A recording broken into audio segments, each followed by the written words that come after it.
Fight Fiend Forecast. I'm Joseph, the host, the Fiend, and I am back for the props and parlay show for UFC 308 going down in Abu Dhabi, and I'm ready for some fights, and they're a little bit early on Saturday, and it's Friday night. You're getting a special show with the locks, the dogs, and the props. You heard me right, all right? You heard me right. Where is Fiend going?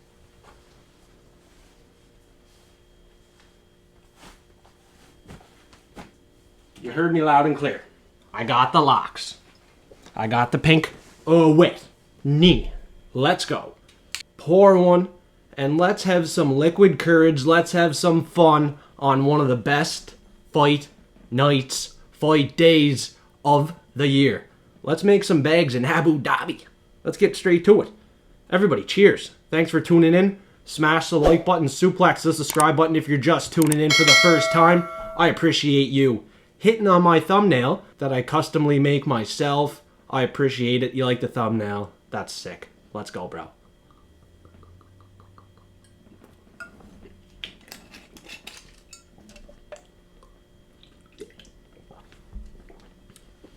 And don't forget to spark one up if you don't drink. All right? Spark one, pour one. I got the props. I got the locks. I do got the locks. I am going to give them out, so stay tuned. Stay for the whole video. It's a quick one. And I'll give you the props first. Or maybe the dogs of the week. They're barking. I got two of them. And they're both named Bruno. Let's get these bags. Both underdogs have seen line movement throughout the week. Now, one underdog is seeing money come in and one underdog is not seeing money come in. And the underdog that I have more confidence in is growing as a favorite. So I'm pretty pumped up about that. I gave out the dogs of the week in the Discord for free. So for free, people in Discord already know what's happening. We're going to double down and take both Brunos. As I said, they're both going to be barking. By having the more damaging shots on the feet, they are the more powerful strikers in my opinion, and I forecast both of these fighters to win via knockout. If not, they can win a decision. I don't think that's out of the question either, because both these fighters, I think, can pass the test. You know, one guy's fighting Abus Magomedov, and that is Bruno Fieda. Now, Fieda, I have 2 units on him. I'm not as confident in him because Abus has fought stiff competition, but he did get knocked out in round 1 in PFL to Lewis Taylor. He did get knocked out to Sean Strickland. And now he's fighting a good boxer, hits hard, and has a lot of first round knockout finishes. So I don't really see Abus being durable enough to pass the test versus a hard hitter. And we already know he hasn't passed the test versus guys like Sean Strickland. We have rarely seen Sean Strickland get a knockout. We've seen him knock down Izzy, but he's not a knockout artist. Bruno Fieda is a knockout artist. He's from Brazil, trained at Brazilian TKO, and I think both these guys seriously get the TKO. I'm looking at recent tape on their Instagrams. Both looking pretty sharp and ready to go. Both training together, and I have trust in my insight, in my prediction on these two fighters. So I'm playing them both to win at plus 400 on the money line. I'm putting 1 unit down to profit 4 units. On Bruno Fieda, I'm putting 2 units down to profit 2.25 units. And he's plus 110. Money is going the other way on Bruno Silva. And that shocks me because the guy he is fighting is 4-3 on the regional scene, losing all of his fights by finish. And he was in the UFC before. Short stint. He lost to Sean Brady, but he was 50% to the unanimous decision. So I do see Bruno Silva winning a unanimous decision, and I could see Bruno Silva getting the KO because this guy got finished on the regional scene his last 3 losses. He's 4-3 since leaving the UFC, and I don't see him being a favorite. So I'm pumped to see the money go the other way in this one. People can take Ismail Nuradiv if they want. He might get it done, but I don't know what they're seeing. I think Bruno Silva, coming off 3 losses? He's going to be ready to go. And He's a former M1 champion. I don't think he is going to give up his spot in the UFC. You see him losing 4 fights in a row if he does lose, and you can see a way out the door. But a guy like this, he's durable. I don't see the finishing upside for the favorite, Ismael. I see the finishing upside for Bruno Silva. As I'm going to tell you, this is his chance to stay in the UFC. Right? He has lost his last 3. Brendan Allen, submission loss round 1. Unanimous decision loss to Shara Bullet Magomedov. And the one that might worry people, Chris Weidman. Technical decision, but he was getting eye poked. And the ref was not helping out Bruno Silva in that fight. I think they do help him in this fight. He is an underdog, and he was supposed to be the first fight of the night. Gave me way more confidence, but he's not the first fight of the night anymore. We have a different first fight of the night, and with the change, if you're wondering, I do not think the underdog wins in the first fight of the night this week at UFC 308, or tomorrow, because it's Friday night. So, tomorrow morning, the first fight of the night, the underdog ain't winning. It's the 2 Brunos. It's a tough card to predict, let alone pick an underdog, because there's so many. There's potential traps on this card. So, I'm taking 2 Brazilians that I trust, that have made me money before. So, let's get it. They're both named Bruno, and they're both probably bringing in a bag each. 3 units on Bruno Silva. He is my more confident pick. I don't understand the line movement in that fight there. So 3 units on that one to profit 4.25 units. You have each and every bet, the main bets for the dogs of the week. I am doubling down on the Brunos, and I'm not just doubling down. I'm doubling down and looking to pound these bookies. Let's get it. The locks, you want the locks? All right. But don't be disagreeing with each and every pick. We're on a heater, and I don't want to hear it. I want to win more than anything else. Now, I said the 3 locks have been out on Patreon for only $5 a month. All what you got to do is link your Discord once you're a Platinum Forecaster on Patreon, and you can see the lock channels. You can see the locks of the week early. You can see each and every bet. The line movement tracker, which I've been talking about, you can see that for $5 a month. That's 4 events. So for $5, what are you doing? You're betting like $100 a weekend on bets, parlays. They're not even hitting. So just lock in. You got $5. I know you do. So what are you doing? It's only $5 a month. Help support F3. I don't know what you're waiting for. Let's get it. I got the locks. Now Discord, you're not going to see it. I'll put it in there later, I guess. I'll do that. I got 3 Russians. I got the vodka. And there's no fucking way they lose. There is no way. Now, I respect somebody locking against my locks. I respect somebody picking against my locks. But I can't let somebody else or other people sway my opinion. That ain't happening. Fight Fiend is on top right now.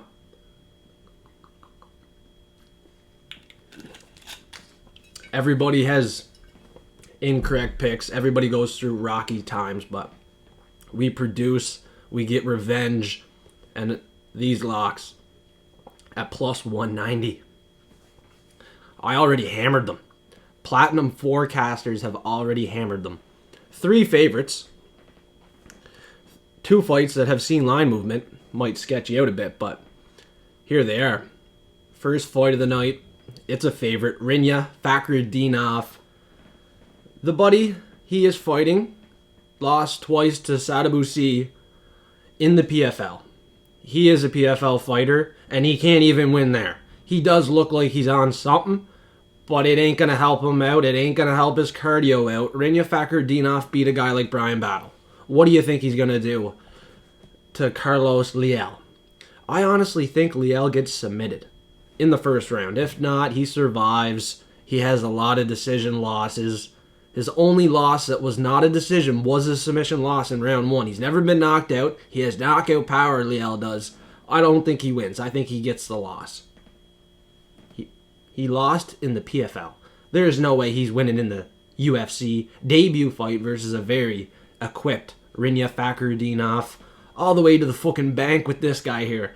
He's very good. People not very confident in him this week. It shocks me because I think he's really good.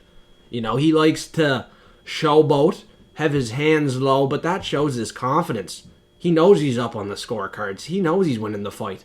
He probably knows he could flick the switch and get a finish at any point. Look what he did to Kevin Lee. Round 1 guillotine. If he locks in a submission in this fight, I think he could get the submission. Carlos Leal, other than getting a decision loss, he has gotten submitted once before in round 1. Just saying. Just pointing that out there. Most likely a decision for Rinya Fakhretdinov. If it's close, I don't care. As long as he gets his hand raised, we're getting the bags. Because I have him in a parlay as well by a decision. I'll tell you the decision dynasty in a minute. Shera Magomedov, the next fighter. One eye, that's all we need. One eye to beat Armen Petrosian, who's not 8-3. He is 9-3. But, yeah. The level of competition, I think Shera has fought slightly the better competition. He's looked good. He has the cardio. He has the volume and accuracy to win the fight. Now, he could get taken down. But he's active from bottom. He's been working on his takedown defense. He's fighting a familiar fighter, a former Russian. It says he's Armenian or whatever it is, but he was born in Russia. He's familiar with Shera Magomedov. They've been in the same room before. I'm sure they've trained before. I'm pretty sure they have. So I think Shera is slightly the better fighter. I'm looking for a lock of the week to get the win. He doesn't have to finish the fight. He doesn't have to look like the big dominant knockout artist like everybody hyped him up to be. He needs to win this fight for me and cash my tickets. I think he wins the fight by a decision. I think he could knock out Armen Petrosian because he's been knocked out before to a guy 8-5. Like, what are we doing here? The reach for Armen is like 71 inches. He has little crocodile arms. He ain't gonna do much. He can't get into range. I don't even think he can take down Shera Magomedov, to be honest with you. Mikhail Olazechuk couldn't do much. He's a good fighter. I even think Mikhail Olazechuk would beat Armen. Honestly. Potentially, honestly. Like, I don't know. That's a different fight. But in this fight, I think Shera's a lock. Even if it goes to the scorecards, they're giving it to this guy. He's on the pay-per-view to help sell, and I think he sells. He has the style to do it. He's entertaining to watch. And I'm thinking he could get the knockout. We've yet to see it. It was in round 3 against Tricoli when we did. Alright, and Tricoli's not that good. But if there's any fight for him to look dominant, let me tell you, Armen Petrosian is finishable. The guy he got knocked out to, I mean, Shera Magomedov is levels above him. The Bullet, the Pirate, honestly, is getting a bet from me by knockout. I'm doing it. He's not just a lock. I might play that knockout prop there. I don't think Petrosian's that good. Maybe I'm wrong. Maybe I'm fucking stupid. Maybe. He is overhyped. I understand that. I understand he is overhyped. He might not have the power. But he is technical enough. He's going to have enough volume. He's liked enough to get this win. He's going to win. Lock of the week. The next guy is fighting someone that just got knocked out twice, Alexander Rakic, and Magomed Ankalaev has not been getting respect. He is going to get it. He will get it from everybody because I think he can knock out Rakic. He's been knocked out in his last 2 fights. There's no excuses. There is no excuses. Rakic is trying to say, oh, I was on medication, this and that. Suck it up, Buttercup. Get fucked. Magomed Ankalaev has good wrestling. He's technical, high IQ. People say, oh, his IQ is pretty low. I think it's pretty damn good. People have their different opinion on fighters. They think, oh, they didn't win a bet for me once. Oh, they didn't look like a 3-1, 4-1 favorite in a fight that they should have. Oh, they didn't capitalize on their last opportunity. Well, this guy is still good. This guy can still get the knockout. Rakic's been knocked out in his last 2 fights, and the last 2 times Rakic has won. Right, I'll pull it up here. He won by a decision. He doesn't even have that much knockout power. You know, in round 1, he looked pretty good against Yuri Prohaska. But in round 2, completely different fighter. Medication or not. Completely different fighter. And he's been inactive, you know, since 2020. He fought once in 2021, twice in 2022, took a 2-year layoff, and now he's lost twice in 2024. He's taken his 3rd fight to end the year, and he's already lost both by knockout. One was a leg injury to Jan Blachowicz, and he did look potentially better than Magomed Ankalaev, who but had a draw with Jan Blachowicz. But I mean, Ankalaev, at the end of the day, I see him winning the fight. I think he is a lock. He gets it done by a decision or knockout, and the judges will pick him to win in this type of fight. The OV-EV Russian parlay is going to win. They are locks plus 190. Triple up your money and be smart. Just be smart and get the bag. I don't really see a reason to chase the underdog in any of these fights. You got to be sharp, and you got to capitalize when you think you have an edge on the book. I don't think Rinya Fakhretdinov is getting respect. That fight is priced too close. There's money coming in on Carlos Leal, but I don't know. I don't see it. He loses. Leal gets the loss. Sher Magomedov, I thought he would be a little bit bigger of a favorite. I'm getting a pretty good number on him to win. Lock of the week. And we parlay it up. Being sharp. 3 fighters is all we need. We got 13 fights. There's a lot of fights that are potential locks of the week. A lot of fights I really like, but these are the 3 that are getting it done for me. The OV-EV Russian parlay here. Ankalaev as well here. There's just a lot I could talk about, but if you disagree, that's completely fine. Do what you want. I hit the last 6 locks of the week. 5 in one event. I had one last week, and it was Alexander Fluffy Hernandez. And we had a 30% edge versus the implied probability on that fight. So, in these fights here, yeah, Ankalaev is a big favorite. I'm going to be honest. I'm going to be completely honest here. 99% forecasted percentage for me for Magomed Ankalaev. I think he gets it done dominantly, even if it's a decision. No-brainer. Ankalaev. Easy win against Rakic. Rakic is overhyped. He won his last 2 fights by a fucking decision. I forgot to talk about that. Seriously. He beat Thiago Santos. Decision. 2021. Last win. And Anthony Smith. Unanimous decision. The last guy he knocked out was 17-5 in round 1 with a head kick. And he knocked out Devin Clark before that. He can't knock out Magomed Ankalaev. Ankalaev can knock him out because Rakic's been knocked out in his last 2 fights this year. Pretty quick turnaround, in my opinion. He last fought in April. So, maybe it was the medication. Maybe you're getting fucked again, Rakic. I think the locks are cashing in. You got the locks. You got the dogs. The props of the week. You're ready to go. You're ready to pour another shot. I understand that. You're thirsty. You want to win some money. If the locks don't produce, if the dogs don't produce, well, god damn it, we hit the last 3 props of the week. Finally. Oh my gosh. A 10-1 Cesar Almeida, and that shot down to like 6-1. Caught some serious CLV on that one. Just like the underdog last week, Darren Elkins moved to the favorite. We're catching some serious closing line value.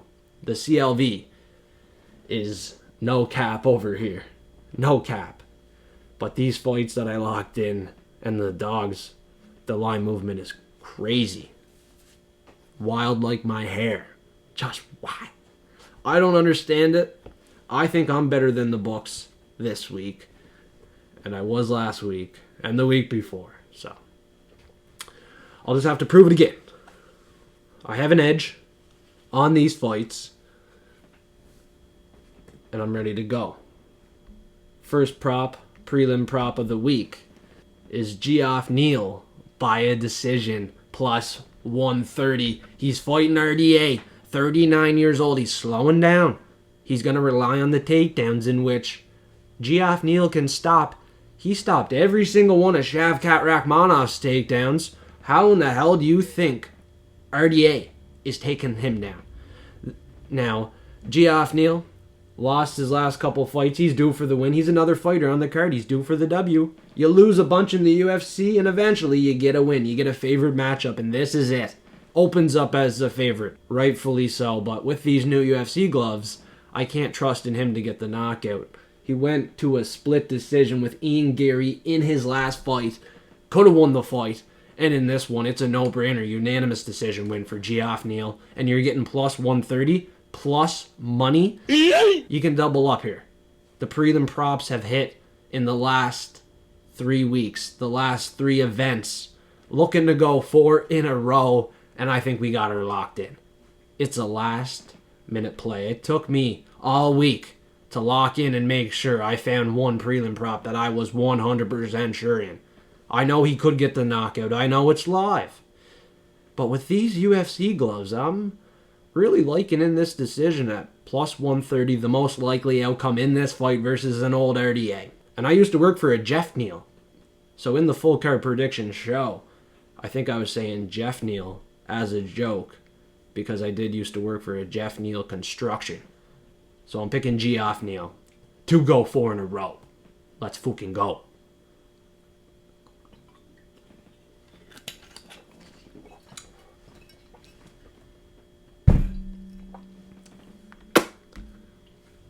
Main card prop, Ilya Topuria, Al Matador, decision. Another decision, 4-1. He easily could finish Max Holloway. Max Holloway has suffered, the most absorbed strikes in UFC history, I think, and he gets hit a lot. He has a lot of scar tissue, which could open up, lead to bleeding, lead to a bad cut.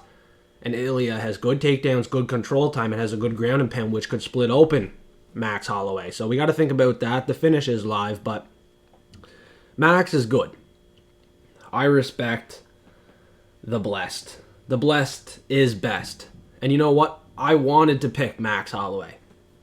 I want him to win this fight, but every time he's in a big championship fight lately, the last 3 times he fought Volkanovski, he lost. So if you're losing fights like that to Volkanovski, I think Topuria is just younger, is just a different breed of fighter. Just like Khamzat, he's just at a different level than everybody else, and he has to prove it again. He looked very good in his last fight, and I think he looks good in this fight. Nothing changes. I think he's ready to go. He's healthy. He can cut weight. You look at the Max Holloway side, he went to 155 to fight Gaethje. That shows me that, he's having a little bit of trouble cutting weight.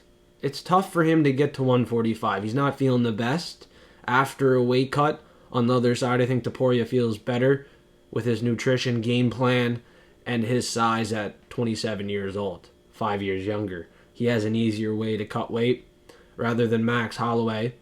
But Max can put that weight back on. He can look fine on fight day and get this win. There is no doubt about that. You cannot count out the best, which is blessed, Max Holloway. He's one of my favorite fighters. It's hard for me to really go against him as a pick, especially with high confidence, but I can't be biased. I gotta try to give as honest as a breakdown as possible, and I do think Ilya Topuria is on that other level. I do think he is the new guy to beat in the featherweight division. You've seen Volkanovski hold that title for so long. I do think Topuria can defend this belt for the next 2, 3, 4 years, potentially. He could even be at that level that he could go and take 2 belts. You imagine that. Ilya Topuria and Makhachev. Islam Makhachev, Ilya Topuria. There's a lot of good matchups you could make. I think Ilya Topuria is going to leave a big statement in this fight. If it is a decision, we're going to cash in this 4-1. But there is a chance, and there is a high chance he can be the first guy to knock out Max Holloway, the guy that suffers a lot of significant strikes, the guy that has a lot of scar tissue. But at the end of the day, after handicapping this fight, I see Ilya Topuria winning this fight, most likely by a decision. Respect to Max Holloway. I do hope he wins, but Ilya's at a different level right now. And so am I. Let's hit this 4-1 prop, guys. Main card prop has been one hell of a rocky road, but we are ready to get the win here with Ilya Topuria. Let's go. And still. Georgian, German, Spain, don't care. Let's collect a win in Abu Dhabi. Let's collect the bags and prove that F3 is on top. We got the locks, we got the dogs, we got the props. Everybody has to make decisions in life and pay the consequences. Now, don't be a dummy and put $100 on parlays and not join Patreon for $5 a month. All right? Because Patreon has access to all the bets. All the bets. And I'm going to give you one right now. The Decision Dynasty. That Discord just went all tweaky right there. Went all schizophrenic. Like a couple of these boys in the forecast lobby. Look at them all friggin' going crazy, talking about fights. Couple new mentions here. Let's see what it is. Let's see what's going on here in the forecast lobby. Steve. He has Memphis Grizzlies and Houston Rockets. He has Sengun over points and rebounds. Oh, he sent me a bet here. Nembhard over 9.5 points and assist. Alright, he sent me a slip. Is this a good bet? Well, I'm recording right now. God damn it. I'm just going to reply with a money bag because Steve knows his stuff. Sengun, Nembhard, and Scoot Henderson. Fuck yeah, that's going to hit. Let's go, Steve. The forecast lobby, it's free. And you got Steve in here giving some bets. You got some platinum members. X2DA in here. So you got Rinya Fakardinov by a decision. You got Ilya Topuria by a decision. And do not forget about the hot streak. 3 in a row, the Prelim Prop. We're taking Geoff Neal by a decision on this one as well. And the final, 4th leg, is Lerone Murphy by a decision. This parlay, the 4-leg parlay, is 32-1 plus 3,100. Let's get it. It's a thirsty looking bet. I think it hits. Topuria decision. Cash it. Lerone Murphy locking in by a decision. Just do it, Geoff Neal. Just please don't knock him out. Don't knock out RDA. Just don't do it, man. Rinya Fakardinov, you can submit this Liel, but let him stay alive. Just let him stay alive. I have round 1 submission for Rinya Fakardinov on the Platinum picks here. That's not good. But he can win a decision. It is the most likely outcome in that fight. I am playing Rinya Fakardinov by a submission and by a submission in round 1 on my bets, if you want to know that. I'm not telling you how many units I have down. Not a whole lot, but I am playing it. Let's get these bags. What you need to do is join Patreon. $5 a month. Let's go. This is not over. Levels to this fucking game. Go get an orange juice or an apple juice.